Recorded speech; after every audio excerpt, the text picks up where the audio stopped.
O que transformou a panela numa bomba? Como o lutador perdeu a disputa de sua vida? Podemos escolher uma mesa ali, por favor? Por que uma noite perfeita terminou em tragédia? Como essas 3 pessoas foram mortas por falhas desastrosas? Há mais maneiras de morrer do que a mente humana é capaz de imaginar. Algumas são repentinas e chocantes. Outras são lentas e metódicas. Mas todas as mortes podem ser explicadas. Mesmo as mais estranhas. As mais estranhas formas de morrer. Winslow, Indiana, 29 de julho de 2008. Esta era Vera Jennings.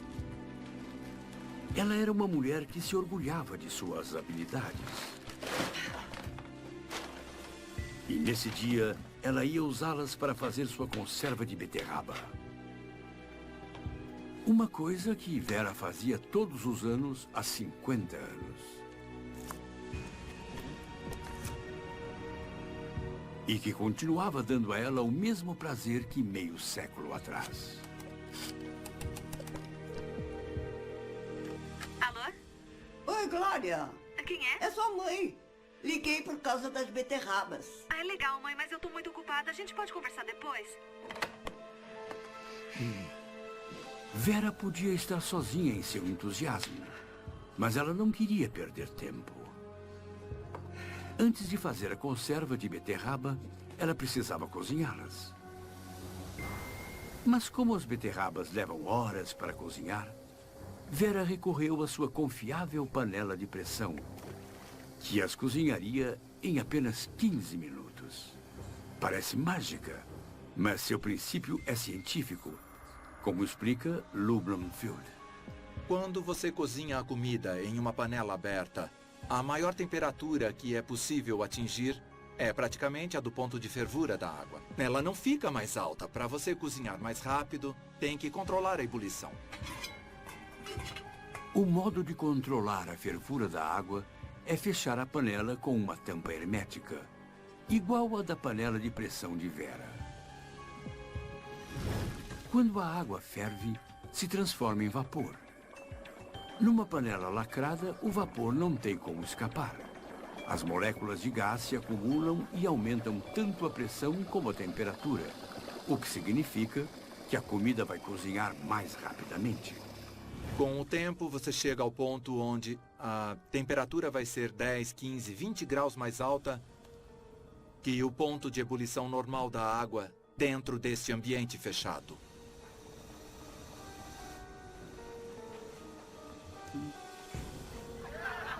Mas a panela suporta uma quantidade limitada de vapor. Era por isso que a panela de pressão de Vera era equipada com uma válvula de segurança. Ela é essencial. A válvula é um peso no topo da panela. Enquanto a pressão do vapor se acumula lá dentro, ele levanta a válvula da panela. A gravidade empurra a válvula para baixo e o vapor a empurra para cima. E assim o vapor pode escapar. Quando a válvula da panela velha de Vera começou a chiar, ela finalmente pôde relaxar. Ela regulava a pressão da panela. É uma boa ideia? Você pode fazer melhor, mas para 70 anos atrás, estava ótimo. Mas logo o som ficou cada vez mais intenso.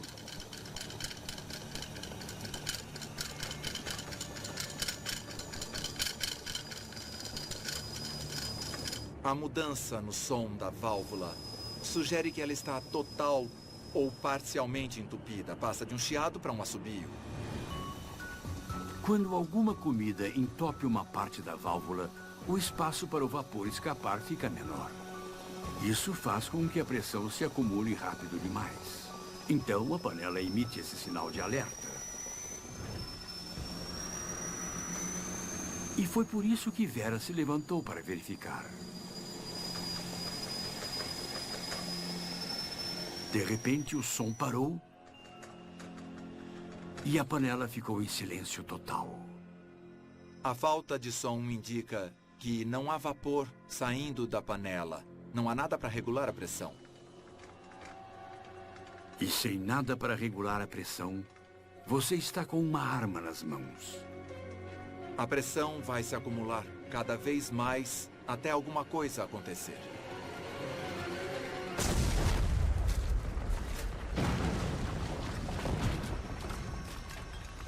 Os pedaços provavelmente voaram a centenas de quilômetros por hora. Portanto, aquela coisa explodiu como uma bomba.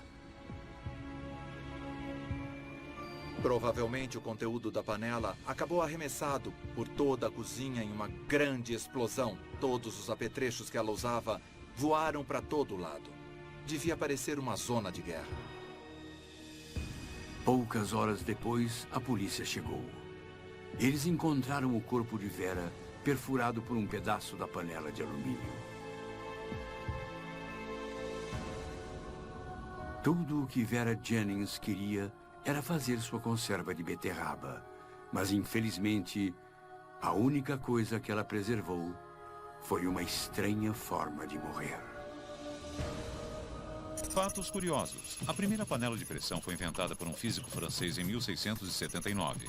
Ela já foi projetada para amolecer a carne e os ossos. Em 1930, uma panela a vapor fez uma breve aparição. Ela era uma caldeira de pressão presa ao cano de um carro.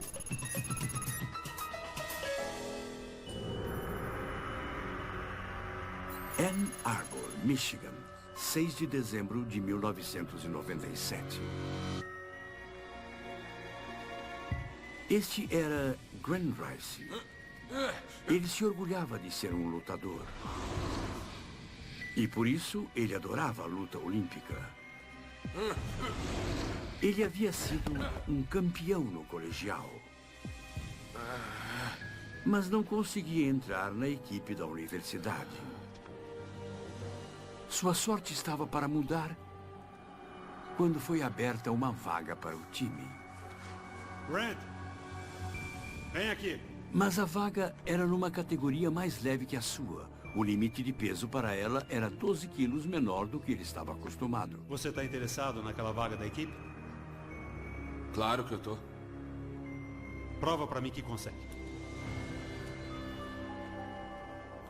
Se Gwen conseguisse perder peso, teria a chance que tanto queria, como explica o ex-lutador Dennis Collier.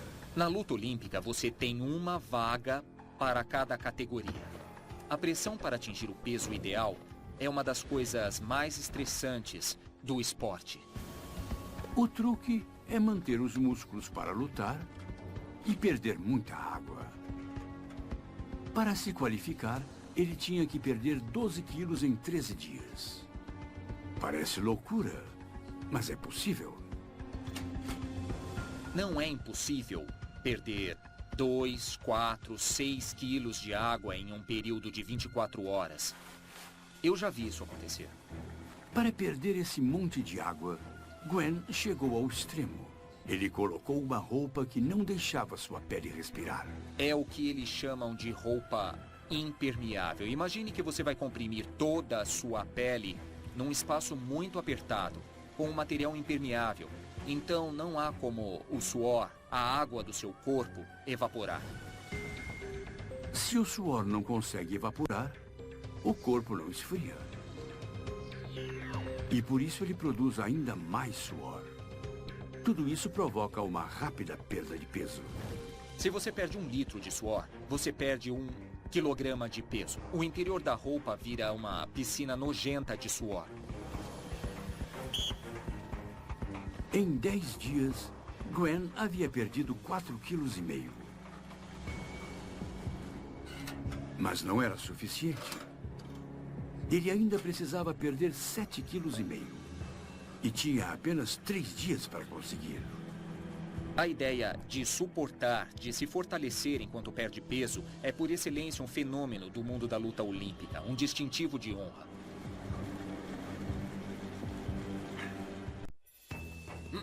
Gwen Rice lutava para entrar na equipe olímpica da universidade.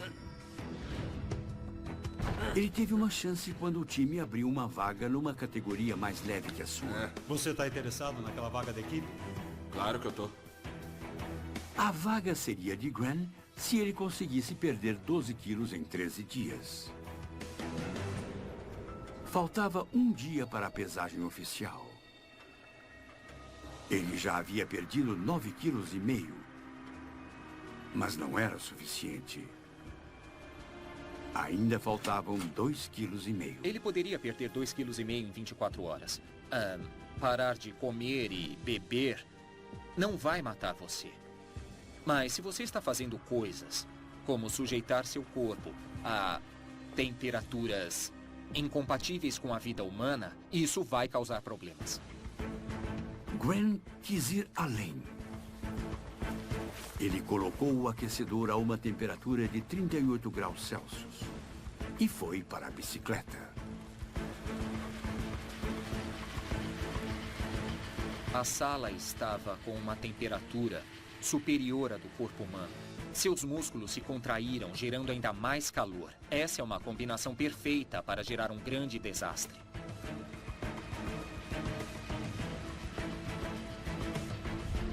Nos 75 minutos seguintes, ele deu o máximo de si. Mas desta vez, seu corpo começou a falhar. Porque junto com a água, ele também estava perdendo eletrólitos. São os eletrólitos que alimentam as células do corpo que controlam as funções dos órgãos. O baixo nível de eletrólitos, junto com o calor intenso, podem provocar hipertermia. Uma condição letal, como explica o Dr. Brian Goldman. Hipertermia quer dizer a elevação da temperatura do corpo. Quando essa temperatura fica acima dos 42 graus Celsius, os órgãos vitais começam a correr risco por causa desse calor.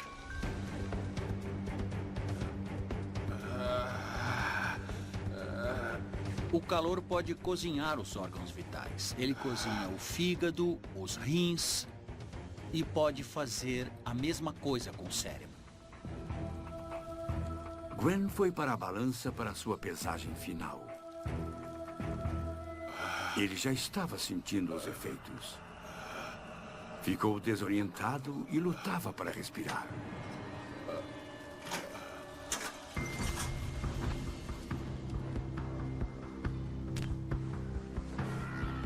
Alguém me ajuda aqui, o Grant desmaiou. Os colegas tentaram fazer com que ele ingerisse líquido, mas ele não conseguia. Você pode sofrer insuficiência cardíaca se sua temperatura estiver alta demais. Gwen morreu a caminho do hospital.